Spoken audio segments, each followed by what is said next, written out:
सुप्रभातम बच्चों। आज हम आपको संस्कृत व्याकरण में विसर्ग संधि का अध्ययन करेंगे। सबसे पहले ध्यान देंगे, मैं 2-3 क्वेश्चन करूंगा कि संस्कृत में मुख्य रूप से संधि कितनी होती हैं। तो इसका जो मेन सेंस होता है कि संस्कृत में मुख्य रूप से 3 प्रकार की होती हैं, 3 प्रकार की संधि होती हैं। अब आपसे कोई प्रश्न कर सकता है कि वो कौन कौन सी हैं, क्या नाम है उनका, तो आप बता सकते हैं। पहली जो संधि होती है वो होती है स्वर संधि। कौन सी संधि होती है? स्वर संधि। दूसरी जो होती है वो होती है व्यंजन संधि, ठीक है। और तीसरी जो होती है वो होती है विसर्ग संधि, ठीक है। इस प्रकार से आपने तीनों संधियां इस समय सुनी, तो इनको याद कर लेंगे। कोई आपसे प्रश्न कर सकता है कि संधि मुख्य रूप से कितने प्रकार की होती हैं? 3। कौन कौन सी होती हैं? पहली होती है स्वर संधि, दूसरी व्यंजन संधि, तीसरी होती है विसर्ग संधि। तो जो तीसरी जो संधि है विसर्ग संधि, उसको हम आज अध्ययन कर रहे हैं। तो सबसे पहले देखेंगे विसर्ग संधि किसे कहते हैं। विसर्ग संधि हम उसे कहते हैं जब पूर्व पद में किसी भी स्वर पर विसर्ग हो तथा बाद में कोई स्वर अथवा व्यंजन वर्ण हो तब विकार उत्पन्न होता है, उसे हम विसर्ग संधि कहते हैं। यानी कि यहाँ पर क्या हुआ कि विसर्ग का होना अति आवश्यक है। पीछे स्वर हो या व्यंजन हो कोई बात नहीं, लेकिन यानी कि विसर्ग आगे होनी चाहिए। उस विसर्ग में जो विकार उत्पन्न होगा उसे हम विसर्ग संधि कहते हैं। इसका जो पहली जो संधि है उसका नाम है सत्व संधि के नाम से जाना जाता है, जिसका सूत्र है विसर्जनीय से श। विसर्जनीय से स का अर्थ होता है कि जब पहले किसी भी स्वर अथवा व्यंजन वर्ण पर विसर्ग हो, या स्वर हो या व्यंजन हो विसर्ग हो, तथा उसके बाद च अथवा छ और छ वर्ण हो तो विसर्ग को क्या हो जाता है?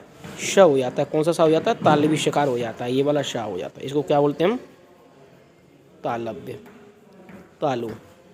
साबित मुख्य 3 प्रकार के होते हैं। मैं आज को बता दूं। एक सा होता है सड़क वाला सा, जिसको हम बोलते हैं दंती सकार। एक होता है तालु सकार, और तीसरा होता है मूर्धा सकार। ये ध्यान रखेंगे, ये 3 सा होते हैं। तो इन तीनों के नाम है संस्कृत में दंत सकार, तालु सकार और मूर्धी सकार। तो यहाँ पर ये कह रहा है विसर्ग के बाद में यदि च छ आता है तो विसर्ग को तालु सकार हो जाता है। जैसे एग्जाम्पल उसने दिया है, जैसे हरि शब्द है, हरि प्लस चरत, ये शब्द है, ठीक है। तो अब यहाँ पर विसर्ग संधि कैसे लगी कि वो कह रहा था विसर्ग हो, विसर्ग हैं। अब विसर्ग के बाद में वो ये कहना चाहते हैं कि हाँ, तो ये विसर्ग संधि है। तो विसर्ग संधि देखो, ये विसर्ग है यहाँ पर। अब विसर्ग के पहले क्या है? यहाँ पर स्वर है। स्वर कौन सी है? ई स्वर है यहाँ पर। तो ये कहता है कि ई हो, इससे पहले कोई ना कोई स्वर उनसे विसर्ग से पहले वो स्वर मिल गया। इसके बाद में कोई अच्छा हो या छा हो, तो अच्छा मिल गया। यदि चा छा मिल गया तो अब क्या करेंगे कि उसने ये कहा था कि चा छा जगह पर क्या हो जाता है? ताली सकार हो जाता है। अब यहाँ पर हरि शब्द है और चरती शब्द है, और इसकी जगह पर क्या हो जाता है? स, ये हो जाता है। तब जाकर के तब इसमें से जब ये निकल जाता है तो शब्द क्या बनता है? फिर बनता है, देखो हरीश, ये लिखा हुआ है हरीश चरती, ये सब मिल जाता है। इसी प्रकार से मैं अब आगे आपको विसर्ग संधि का दूसरा जो भाग है वो बताऊंगा। देखो दूसरा भाग है, ये कहता है कि जब विसर्ग के बाद ट अथवा ठ हो तो विसर्ग को क्या हो जाता है? मूर्धी सकार हो जाता है। मैंने आपको बताया था ना मूर्धी सकार कैसे कहते हैं? ये वाला सा हो जाता है। जी कहता है विसर्ग के बाद में टाठा हो, पहले वो विसर्ग के बाद में चाछा हो तो ताली सकार होता है, और टाठा हो तो मूर्धी सकार होता है। तो अब जैसे एक उदाहरण देंगे। जैसे शब्द है धनु, धनु प्लस टंकार, ये है। अब यहाँ देख रहे हैं कि धनु के बाद विसर्ग हुआ है, इसके पीछे टा मिल गया, तो यहाँ क्या हो गया? इसको मूर्धी सकार हो गया। तो शब्द क्या बन गया? धनुष टंकार। क्या बन गया? धनुष टंकार। देखो ऐसे बन जाएगा, धनुष टंकार, ये शब्द बन गया। ठीक है। ये क्योंकि ये विसर्ग है, विसर्ग जगह पर सा आ गया, टा पीछे मिल गया और आगे स्वर है ये ऊ वाला। इसी प्रकार अब आगे और विसर्ग संधि बताना है। एक तो होगा विसर्ग के बाद अच्छा अच्छा होगा तो ताली सकार आएगा, टाठा होगा मूड़ी सकार आएगा। अब तीसरा है विसर्ग के बाद यदि तथ आता है तो तय थ, तो विसर्ग के स्थान पर दंती सकार हो जाता है, ये दंती सकार है, ये सा हो जाता है। अब मैं आपको एक उदाहरण भी दे रहा हूँ कि जैसे उदाहरण दे रहा हूँ, जैसे शब्द है इतस्ततः और इतः प्लस्ततः, ये दो शब्द हैं। यहाँ विसर्ग मिल गया, ह्रस्व आगे ह्रस्व स्वर है, ये पीछे ता मिल गया, ये कहता है दंती सकार हो जाता है। तो यहाँ पर दंती सकार हो गया आदर्श इतस्ततः। ये ऐसा आपने लिखा भी देखो कई जगह, ये संस्कृत में होता है इतस्ततः। और अब अगला है, ये तो हुआ इसने कि विसर्ग के स्थान पर कौन से सा होते हैं, इसके बारे में बताया। अब आगे ये कहता है कि एक है वासरी, विकल्प से एक बार होता है एक बार नहीं होता है। विसर्ग के बाद स में से कोई वर्ण हो तो विसर्ग के स्थान पर विकल्प से स हो जाता है और एक बार नहीं होता है। अच्छा इसको समझाऊंगा, देखो जैसे शब्द है हरि प्लस सेते, ठीक है, ये शब्द है। अब ये कहता है कि विसर्ग के बाद में इन तीनों सा में से कोई एक सा हो तो सा मिल गया, तो ये कहता है विकल्प से यही सा वही सा हो जाता है, तो यही सा हो गया तो ये हलंत आ गया, और ये साई थाई सेते पूरा था, तो ये हरि सेते ऐसे बन जाएगा। एक बार ऐसे बनेगा और एक बार ऐसे के ऐसे ही रहेगा, हरि सेते।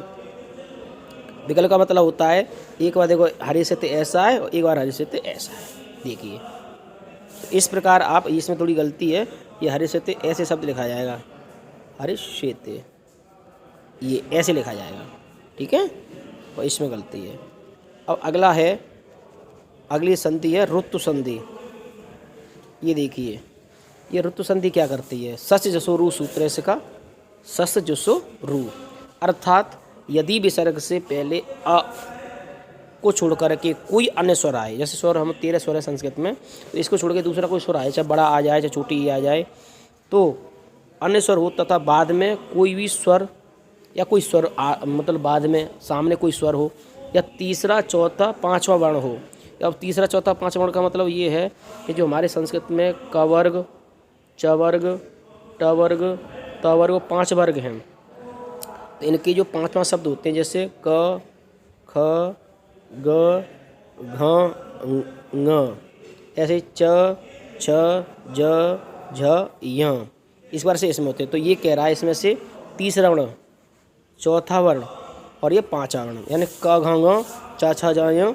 इसी प्रकार से इन वर्गों की यदि इन शब्दों से कोई एक शब्द आगे मिल जाता है, तो ये कहना ये चाहता है कि इनमें से कोई एक शब्द मिल जाता है तो विसर्ग के स्थान पर र हो जाता है। जैसे हरि शब्द था, हरि अवदत्त हो, तो हरि में विसर्ग है, आगे ई स्वर मिल गया, पीछे आ मिल गया स्वर, या तो स्वर हो या कोई इन 3 चौथा से वर्ण हो, तो क्या हुआ इसकी विसर्ग जगह पर रा मिल गया, तो हरिवदत्त हो गया। ऐसे करके भी दिखा रहा हूँ, जैसे हरि ये था अवदत्त, तो इसने ये बोल दिया कि इसकी विसर्ग के स्थान पर क्या आ गया, रा आ गया।